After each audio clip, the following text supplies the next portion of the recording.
Hello guys, কি অবস্থা সবার? আশা করি সকালে অনেক ভালো আছেন। আমি আল্লাহর রহমতে আপনাদের দোয়া অনেক ভালো আছি। সকাল সকাল দোকান খোলার পরেই একজন কাস্টমার আসছে যে ভাই, আমার নোট 11 সেটের ডিসপ্লে চলে গেছে, আপনি আমাকে একটা ভালো দেখে ডিসপ্লে লাগিয়ে দেন। তো ওনাকে আমি বললাম যে ভাই, আপনি নর্মাল আছে ভালো আছে, এটার মধ্যে আপনি কোনটা লাগাবেন? ওনাকে নর্মালটা দেখাইছি, উনি বললো যে না ভাই, আমার নর্মালটা লাগবে না, আপনি আমাকে অরিজিনালটাই দেন। নর্মালটা রেখে অরিজিনালটা এই যে কাস্টমারকে দেখেন ওপেন করে দেখাচ্ছি। অরিজিনালটার বিল কাস্টমারকে 4,000 টাকা বলছিলাম, তো উনি বললো যে ভাই কিছু কমে রাখেন।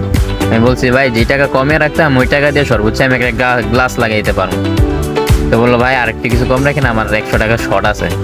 তো আর কি, আর 300 টাকা দিয়ে আর কি অরিজিনালটা লাগিয়ে দিলাম। তো কে কত টাকা দিয়ে লাগান জানি না, অবশ্যই কে কত টাকা দিয়ে লাগান কমেন্ট বক্সে বলে যাবেন।